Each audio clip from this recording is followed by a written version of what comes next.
بسم اللہ الرحمن الرحیم۔ السلام علیکم۔ رمضان مبارک میں نشریات کا خصوصی سلسلہ لے کر حاضر خدمت ہیں۔ دنیا نیوز کے پلیٹ فارم سے ہمارے ساتھ موجود ہیں جناب جاوید احمد غامدی صاحب۔ السلام علیکم غامدی صاحب۔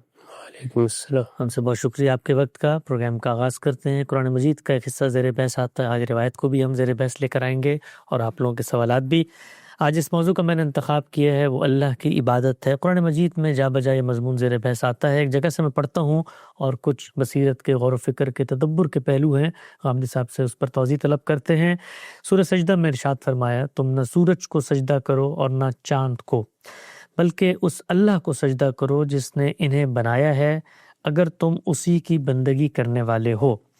اس بات کی توضیح میں غام صاحب لکھتے ہیں اپنی تفسیر البیان کے اندر، یعنی خدا کی بندگی کا دعویٰ کرتے ہو تو یہ بندگی اس طرح ہونی چاہیے ہے کہ جو علامات اس کی بندگی کے لیے خاص ہیں ان میں بھی کسی کو شریک نہ بنایا جائے۔ استاد امام لکھتے ہیں یہ امر یہاں ملحوظ رہے کہ مشرکین عرب اللہ تعالیٰ کے سوا دوسری چیزوں کی بندگی کرتے تھے، تو اس کے متعلق ان کا دعویٰ یہ تھا کہ صرف اس لیے وہ کرتے ہیں کہ یہ چیزیں خدا کی قربت کا ذریعہ ہیں، گویا ان کی بندگی ان کے ذام میں خدا ہی کی بندگی تھی۔ اس ٹکڑے میں ان کے اس الزام کی تردید کی گئی ہے۔ ہم سب سے پہلے مجھے بتائیے گا کہ یہ قرآن مجید جا بجا کہتا ہے، آج کے دور میں چونکہ ہمیں بات نظر نہیں آتی اس لیے ہم اس پہ ذرا تھوڑا سا تردد بھی ہوتا ہے، سورج کی پرستش، سورج کی پوجا آج کل کو تو ہمیں کوئی نظر نہیں آتا اس طرح باقاعدہ سورج کی یا چاند کی پوجا کی جا رہی ہو، یہ کسی خاص عہد میں پوجا کی جاتی تھی اور اس کی وجہ کیا تھی سورج کی پوجا کی؟ انسان دنیا میں جب اپنی حقیقت پر غور کرتا ہے تو اس کے سامنے جو بنیادی سوال ہمیشہ رہا ہے وہ یہی ہے کہ میں کہاں سے ہوں؟ میں کہاں سے ہوں تو یا اس کا سبب اس کو اس کی کائنات میں نظر آ جائے گا، وہ مطمئن ہو جائے گا۔ میں جب کسی چیز کے بارے میں تردد میں مبتلا ہوتا ہوں تو دائیں بائیں دیکھتا ہوں، مجھے اللہ تعالیٰ نے جو حواس دیے ہیں ان کے ذریعے سے میں اپنے ماحول کا جائزہ لیتا ہوں، مجھے اس کا جواب مل جاتا ہے، میں مطمئن ہو جاتا ہوں۔ جب یہ جواب نہیں ملتا تو پھر انسان ماوراء کی طرف دیکھنے کے لیے مجبور ہوتا ہے۔ پیغمبروں نے ماورائی کے بارے میں خبر دی تھی اور یہ بتا دیا تھا کہ اس کائنات کا خالق اور تمہارا خالق اس کائنات سے ماوراء ایک علیم و حکیم ہستی ہے۔ یہ بات پیغمبروں نے ابتدا میں بتا دی اور اللہ تعالیٰ نے اس میں کوئی وقفہ نہیں دیا۔ یہ بتایا ہے قرآن مجید میں کہ جو پہلے انسان تھے انہی کو پیغمبر بھی بنا دیا گیا تاکہ دونوں چیزیں ابتدا ہی میں انسان کے سامنے آ جائیں۔ اس کی فطرت جن حقائق کو بیان کرتی ہے وہ ان کو بھی سن لیں، اور جو کچھ اللہ تعالیٰ کی طرف سے اس کی رہنمائی کی گئی ہے وہ بھی ابتدا ہی میں کر دی جائے، اور اس طرح وہ حقیقت کے صحیح ادراک سے اپنے سفر کی ابتدا کریں۔ انسان کے ساتھ یہ ہوا، لیکن پھر جیسے انسان آگے بڑھتا ہے تو دو طرح کی چیزیں اس پر اثر انداز ہونا شروع ہو جاتی ہیں۔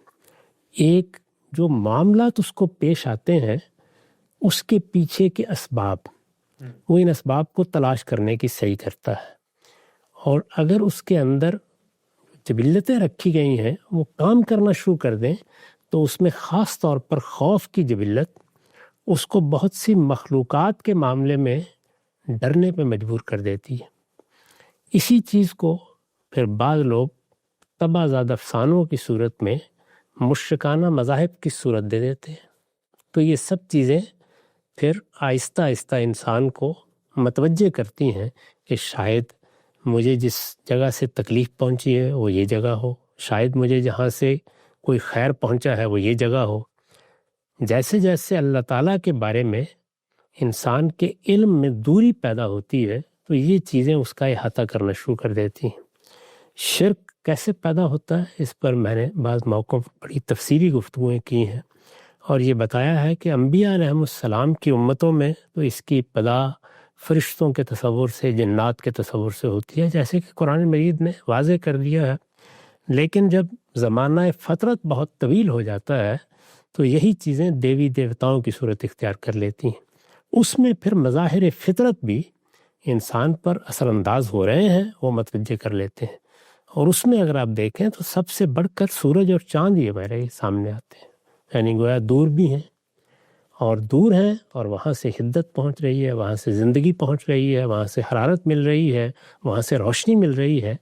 تو انسان بڑی آسانی کے ساتھ ان کے بارے میں یہ سوچنے میں مجبور ہو جاتا ہے کہ یہ بھی کوئی ہستیاں ہیں جن کا ظہور میں اس صورت میں دیکھ رہا ہوں۔ آخر کائنات کے بارے میں بھی تو بہت سے لوگوں نے یہ فلسفہ پیدا کر لیا کہ اس میں بھی ذات باری کا ظہور ہوا ہے۔ تو ایسے ہی ظہور کی علامتیں یہ شمس و قمر بھی بنے ہیں ایک خاص دور میں، اور پھر بہت بڑی بڑی تہذیبوں میں اس کو اختیار کر لیا گیا۔ یعنی مجھے زندگی کہاں سے ملتی ہے، حرارت کہاں سے ملتی ہے، میرا اگر کوئی خالق بھی ہے تو اس خالق کا کوئی ظہور کیا ہو رہا ہے، تو انسان محسوس کرتا تھا کہ روشنی میں ہوگا نا، تجلی میں ہوگا۔ تو تجلی اور روشنی کا بڑا مظہر ہے سورج بھی اور چاند بھی ہمارے لیے۔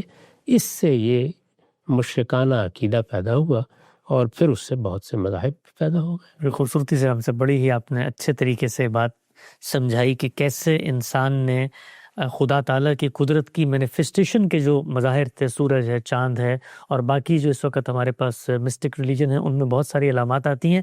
اچھا، یہ وجہ بنی، بات سمجھ میں آتی ہے۔ اللہ تعالیٰ نے جو آرگومنٹ دیا ہے انسانوں کو، بظاہر اس بات میں بتائیے گا عامر صاحب، یہ جو بڑے کچھ ذہین لوگ ہوتے ہیں، فلسفی دانا، بڑے مشکل جس کو آپ کہتے ہیں گاڑے باتیں کرنے والے، قرآن کی سادہ باتیں ان کو بہت متوجہ نہیں کرتی۔ قرآن نے یہاں پر ایک بڑی سادہ سی بات کی ہے کہ بھائی اگر تم نے کرنی ہی ہے پرستش، کسی چیز سے اگر متاثر ہوئے ہو، تو یہ مظاہر فطرت اصل میں جس نے بنائے ہیں وہ خالق ہے، تو خالق کی طرف جاؤ۔ تو تم اس خالق کی طرف جانے کے بجائے اس کی جو مخلوقات ہیں ان کو تم سجدہ کر رہے ہو۔ سجدے کا مستحق تو صرف خالق ہے۔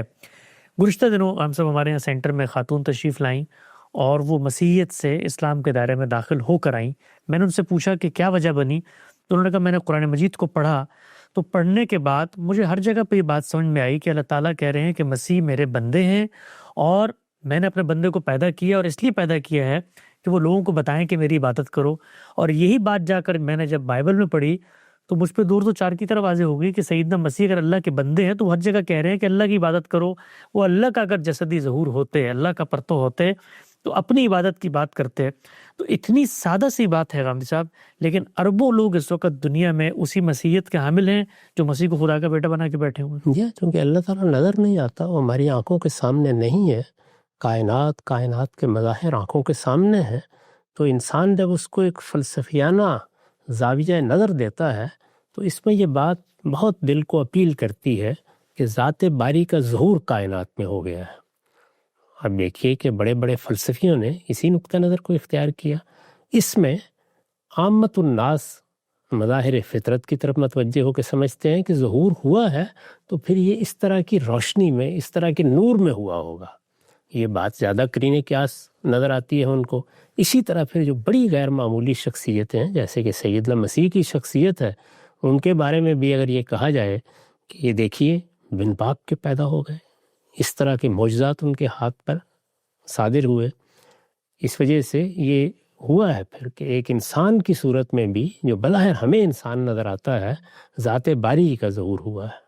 انسان کو یہ بات اپیل کرتی ہے، اس لیے وہ اس جانب متوجہ ہو جاتا ہے۔ قرآن مجید نے بتا دیا کہ یہ سب میرے بندے ہیں اور عاجز بندے ہیں، یہ کائنات میری تخلیق ہے اور یہ کچھ بھی نہیں، یعنی میرے ایک کلمے سے یہ پوری کائنات وجود میں آ گئی ہے، اور میرے ایک نفخ سے وہ تمام مخلوقات وجود میں آ گئی ہیں جو ارادہ و اختیار و علم و عقل رکھتی ہیں۔ اس وجہ سے مسیح اس کے سوا کچھ نہیں کہ وہ میرا کلمہ ہے اور روح منہ، یہ بات واضح کر دی۔ اور یہ کہا کہ جب وہ سب کچھ میری طرف سے ہے، میری تخلیق ہے، تو پھر میں ہوں تمہارا پروردگار، خالق بھی میں ہوں، رب بھی میں ہوں، بادشاہ بھی میں ہوں، اور تمہارا الہ اور معبود بھی۔ اور جب میں ہوں تو پھر عبادت بھی میری ہونی چاہیے۔ نقطہ بالکل واضح ہو گیا۔ اچھا صاحب، ایک چھوٹی سی توضیح یہاں پہ میں پوچھنا چاہتا ہوں۔ بائبل کا جب ہم مطالعہ کرتے ہیں، ظاہری بات ہے بائبل جو ہے وہ تاریخ پر بھی مشتمل ہے، فقہی اجتہادات جو ان کے بڑے علماء نے کیے، اور اس میں کلام مقدس بھی ہے، ان سب کا مجموعہ ہے۔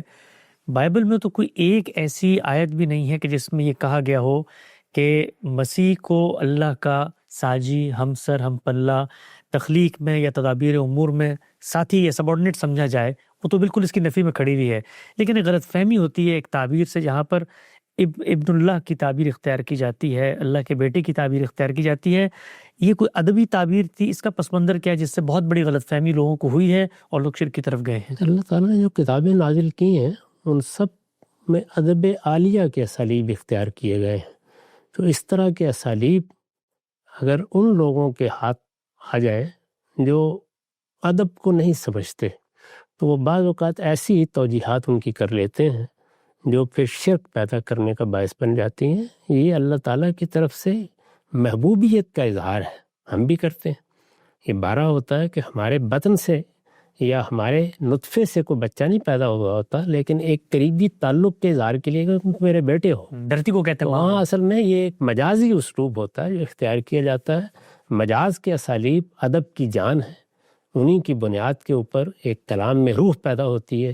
یہ جو باپ کا اسلوب اختیار کیا گیا ہے بعض جگہوں پر اللہ تعالیٰ کے لیے، وہ بھی اسی مقصد سے ہے، لیکن لوگوں نے اس کو یہ معنی پہنا رہی ہے۔ اس طرح کا معاملہ قرآن کی آیتوں کے ساتھ بھی ہوتا رہتا ہے۔ نقطہ بالکل واضح ہو گیا، اللہ ہی کی عبادت کرنی ہے، اللہ کے ساتھ کسی کو شریک نہیں ٹھہرانا۔ قرآن مجید میں یہ مضمون جا بجا زیر بحث آتا ہے۔ سورۃ توبہ کی ایک آیت بھی میں آپ حضرات کی خدمت میں رکھتا ہوں۔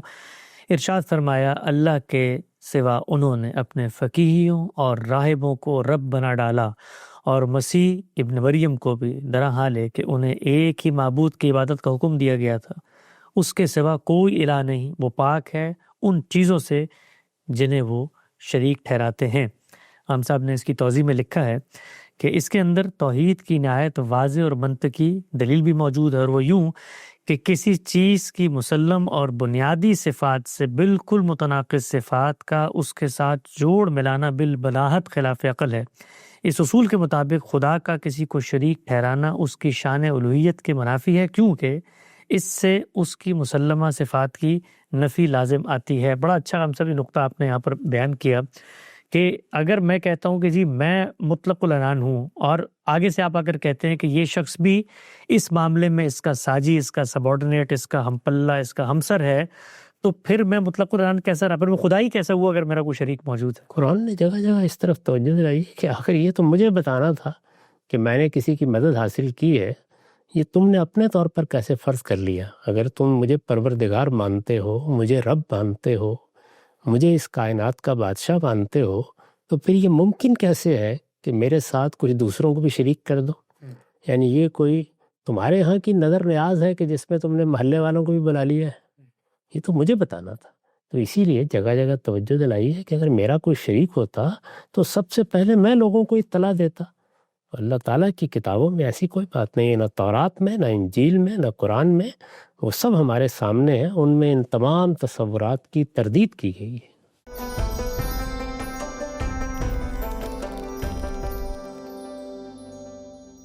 قرآن مجید کا ایک حصہ ہم زیر بحث لے کر آگے بڑھاتے ہیں سلسلہ گفتگو کو۔ روایت میرے سامنے ہے، یہ روایت ابو ہریرہ رضی اللہ تعالیٰ عنہ سے ہے۔ وہ فرماتے ہیں کہ رسول اللہ صلی اللہ علیہ وسلم نے فرمایا، میرے سامنے دوزخ پیش کی گئی تو میں نے وہاں پر عمر بن عامر خزائی کو اس حال میں دیکھا کہ وہ اپنی آنتیں گھسیٹتا پھر رہا تھا۔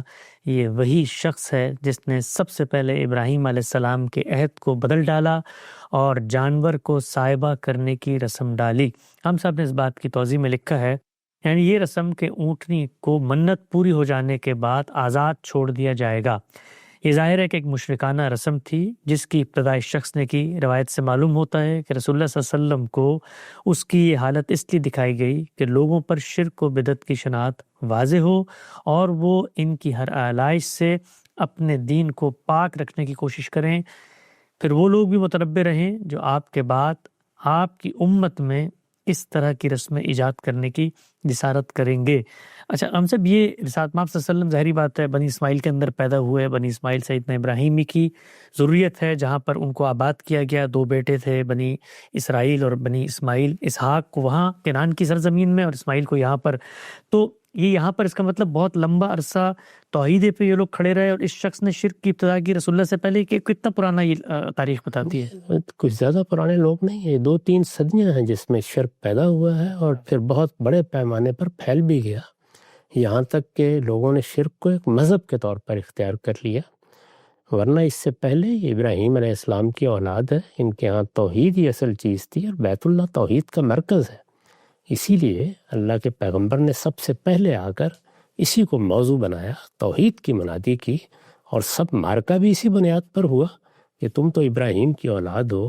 یہ گھر اس لیے بنایا گیا تھا کہ یہ دنیا کو توحید کی دعوت دے گا، تم نے اسی گھر کو چوروں کا بٹ بنا دیا، یہ کیا چیز ہے؟ تو اس میں بعض موقعوں پر آپ نے ان لوگوں کے بارے میں بھی ذکر کیا ہے جنہوں نے کسی مشرکانہ رسم کی پدا کی، یا وہ بت اٹھا لائے، یا انہوں نے اپنے سیاسی مقاصد کے لیے شرک کے ساتھ کوئی سمجھوتا کر لیا یا مصالحت کر لی، تو ان کے بارے میں بھی ذکر ہوتا رہتا ہے۔ یہ ہمارے ہاں بھی جو پچھلی 1500 سال کی تاریخ گزری ہے اس میں بتایا جا سکتا ہے کہ فلاں چیز کی ابتدا کس نے کی ہے، فلاں بدعت کہاں سے پیدا ہوئی ہے، کس زمانے میں فلاں رسم لوگوں نے ایجاد کر لی۔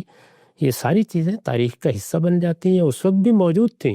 رسول اللہ صلی اللہ علیہ وسلم نے متنبع کیا، اب اہل علم متنبع کرتے رہتے ہیں۔ ٹھیک، اچھا غام صاحب، یہ جو اس میں بتایا گیا ہے، ظاہری بات ہے تمثیل کی صورت میں رسول پاک صلی اللہ علیہ وسلم کو رویا دکھایا گیا ہے کہ اس طرح کی صورتحال اس کی ہوگی جس وقت وہ شخص جہنم میں جائے گا۔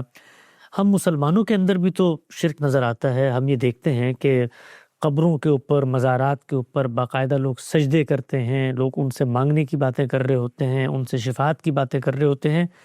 تو دیکھنے میں تو بڑی معمولی سی چیزیں لگتی ہیں کہ جیسے آپ کسی بزرگ کی ایک تقدس کو جگہ تک لے کے جا رہے ہیں، اس میں آپ توجہ بھی دلاتے ہیں بھائی آپ اس میں مبالغہ نہ کریں، لیکن اللہ کے پیغمبر تو بتا رہے ہیں کہ یہ تو بہت بڑا بربادی کا سامان ہے جو ہم آگے کر لیں گے اپنے لیے۔ صحیح، بالکل۔ شرک کے بارے میں آخری درجے میں متنبع رہنا چاہیے۔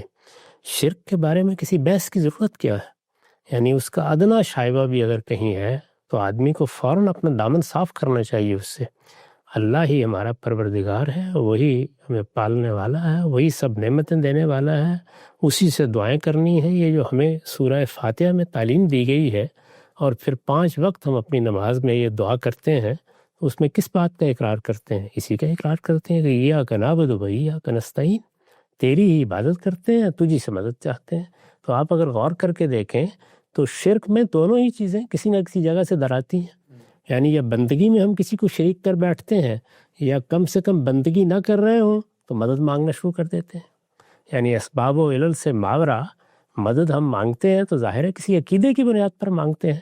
یہ دونوں چیزوں کی نفی کر کے یہ کہا کہ اللہ ہی کے ساتھ یہ تعلق ہونا چاہیے، اور یہ اللہ ہی کے ساتھ تعلق قائم رکھنا آسان نہیں ہے، اس لیے متنبع کرتے رہنا چاہیے لوگوں کو۔ ہمارے ہاں بھی یہ چیزیں پیدا ہوئی ہیں لیکن زیادہ تر تعویل کے طریقے پر ہیں، تو اس لیے بحث کرنا پڑ جاتی ہے، غلطی واضح کرنے کے لیے دلائل دینا پڑ جاتے ہیں۔ وہاں صورتحال یہ تھی کہ لوگ اس سے بھی آگے چلے گئے تھے، اور انہوں نے ان چیزوں کو باقاعدہ اعتراف کے ساتھ اختیار کر لیا تھا کہ یہ شرک ہے، لیکن شرک ہی کی اللہ نے تعلیم دی ہے۔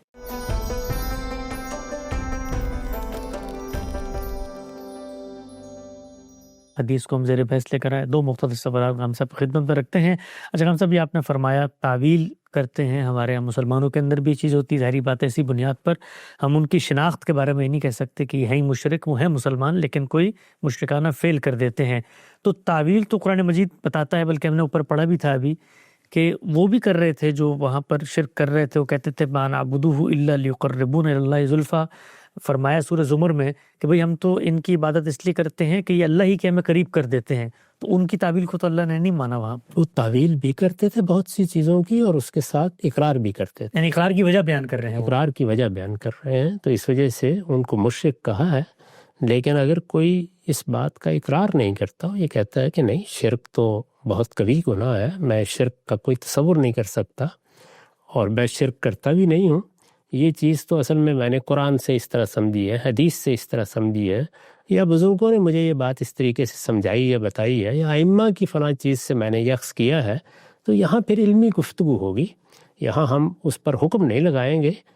جو بات غلط ہے اس کو ہر حال میں غلط کہیں گے، اور اس کی غلطی واضح کرنے کی بھی کوشش کریں گے۔ تو بالکل واضح ہو گیا۔ ہم سب آج کا نشست کا آخری سوال ہمارے سامنے موجود ہے، بڑا دلچسپ سوال ہے۔ ایک صاحب نے پوچھا کہ مختلف مساجد میں ہم نماز ادا کرتے ہیں، وہاں پر نماز کے بعد دعا کی جاتی ہے، اور اس دعا میں بس اوقات بعض ملکوں کو، خاص قوموں کو یا کسی فرقے کے لوگوں کو کوئی بددعا دی جاتی ہے، تو سب آمین کر رہے ہوتے ہیں، ہم بھی آمین کرتے ہیں، تو ایسا آمین کرنے پر ہمیں کوئی سزا تو نہیں ہوگی؟ جس چیز کو آپ غلط سمجھتے ہیں اس پر آمین نہیں کرنا چاہیے۔ جب کوئی دعا کرتا ہے تو وہ دعا کر رہا ہے، اس نے جس چیز کو صحیح سمجھا اللہ تعالیٰ سے مانگ لیا۔ آپ اگر اس کو صحیح نہیں سمجھتے تو آپ اس پر آمین نہیں کہنا چاہیے، یہی صحیح طریقہ ہے۔ ٹھیک، تو اس موقع پہ آدمی خاموشی اختیار کر سکتا، خاموشی اختیار کر لے۔ بعد میں اگر سمجھانا ہو یا بات کرنی ہو یا اپنے اختلاف کا اظہار کرنا ہو تو اچھے شائستہ طریقے سے بعد میں کسی وقت مل کے کر لیں، کوئی ہنگامہ کرنے کی ضرورت نہیں ہوتی، اس لیے کہ ہر آدمی ایک رائے قائم کرتا ہے، اس کے پاس کوئی دلیل ہوگی اس بات کی۔ ہمیں چاہیے کہ جو دلیل ہمارے پاس ہے ہم اس کے سامنے پیش کریں اور کوشش کریں کہ اپنی بات استدلال کے ساتھ کہیں۔ نقطہ بالکل واضح ہو گیا ہے۔ رمضان کے اندر نشریات کا خصوصی سلسلہ جاری تھا، وقت یہاں پہ ختم ہوتا ہے، دوبارہ حاضر خدمت ہوں گے، اب تک آپ کا بہت شکریہ۔